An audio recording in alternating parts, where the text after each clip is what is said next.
I've decided it's time for some truth talk, which is why I labeled this YouTube, You're Killing Your Kid.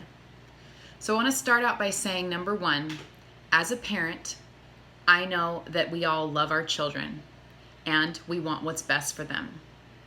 Unfortunately, because of a lack of knowledge, a lack of education, and buying into the industry standards and the American way, we have really, really lost sight of what we're doing to our children and how much we are giving them, we're setting them up for failure.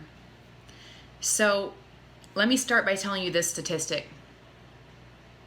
As of now, 1 in 3 children are obese.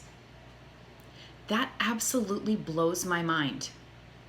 I mean, how can this even be? How do we have our children already not just overweight, but obese before age 15?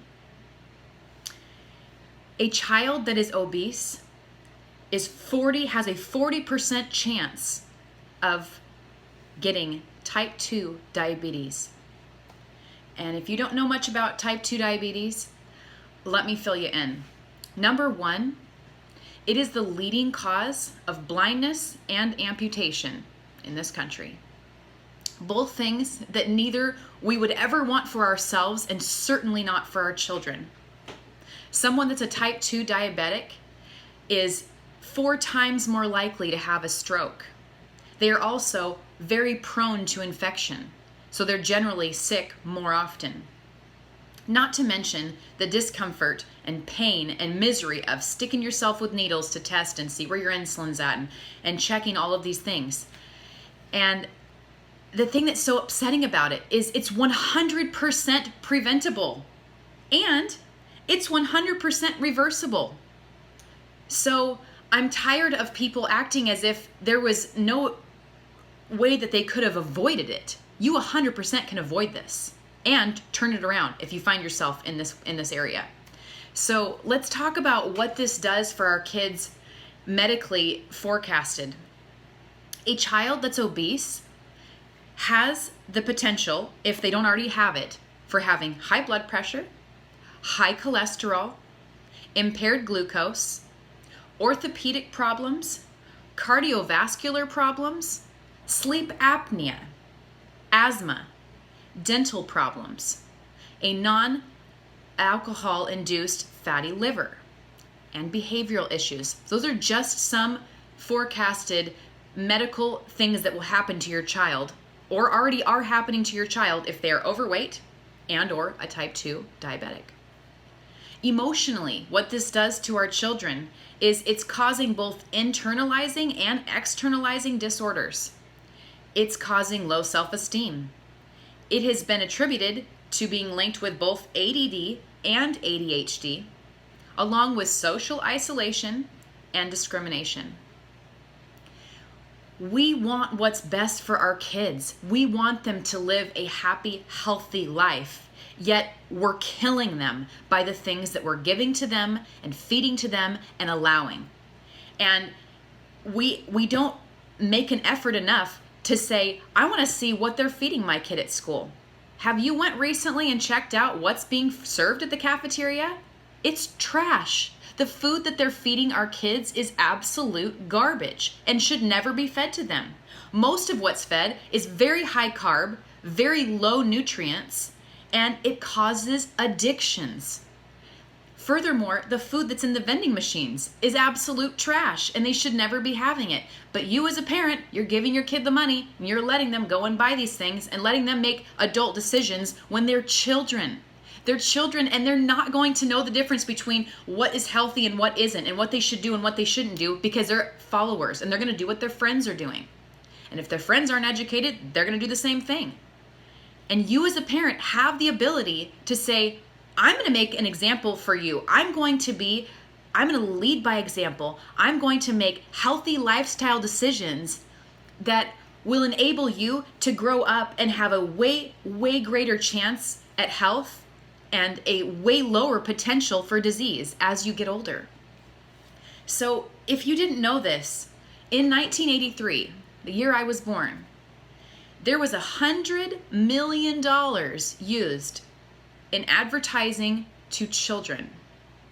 I thought that was a ton, and I was kind of shocked by it and a little disgusted, like, they're targeting our kids. Today, actually as of 2017, it is now $17 billion annually for advertisement to your child, to my child.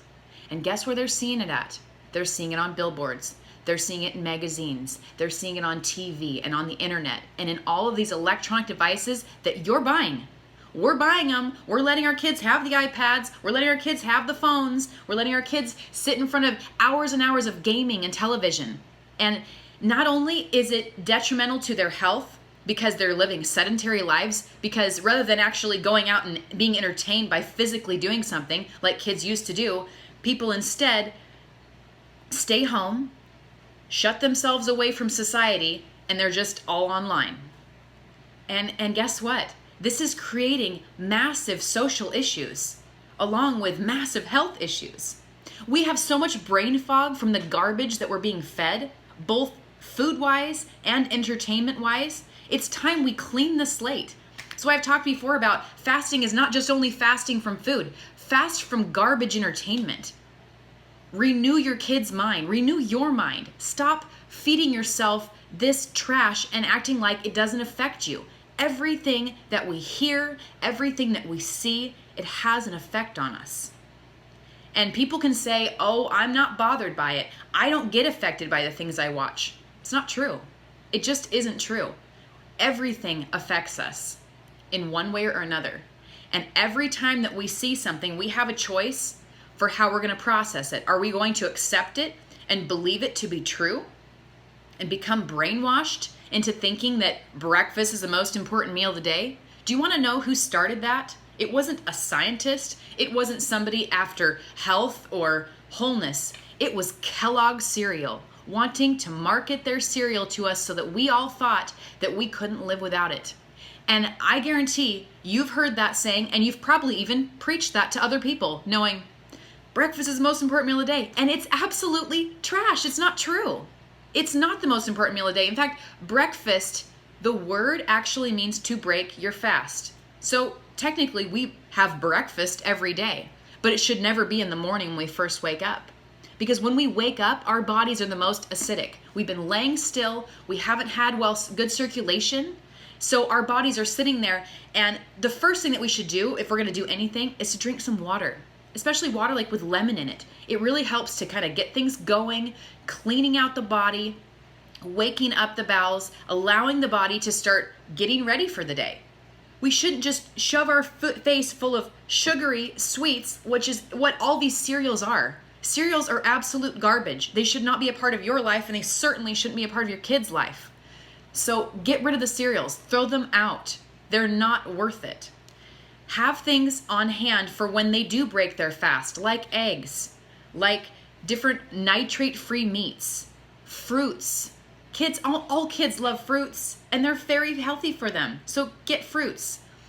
You have to lead by example with this. You cannot expect your child to do anything that you yourself are not practicing. Why would they? They look up to you. They model after what you're doing. And hey, if you're already diabetic, you can reverse it for yourself. You don't need to make an excuse that, well, I have this and now I'm just going to have to just keep taking insulin and keep taking insulin until I eventually start having less and less function and my body literally starts dying and I'm having to amputate parts of my body. And now I'm even more of a burden to my children because I didn't lead by example, and now I'm a boat anchor. I'm making them take care of me and my crappy health choices. This should not be, you guys. It's time to make a stand. Start doing what's right by your child. You have no excuse. You can do this. Start incorporating fasting into their daily lives. No child should ever eat beyond an 8-hour window. 8 hours is a perfect amount of time for them to get all of the nutrients that they need and will help them to not overeat. And this whole idea, this whole snacking industry, it's garbage. They don't need snacks. Your kids do not need snacks. And many of you, maybe even like me, like growing up, we had breakfast, lunch, and dinner. We didn't have snacks. We didn't just have all this like snack drawers and here, anytime I want to just eat, I'm just going to be like a cow that has 4 stomachs and graze all day. We're not cows.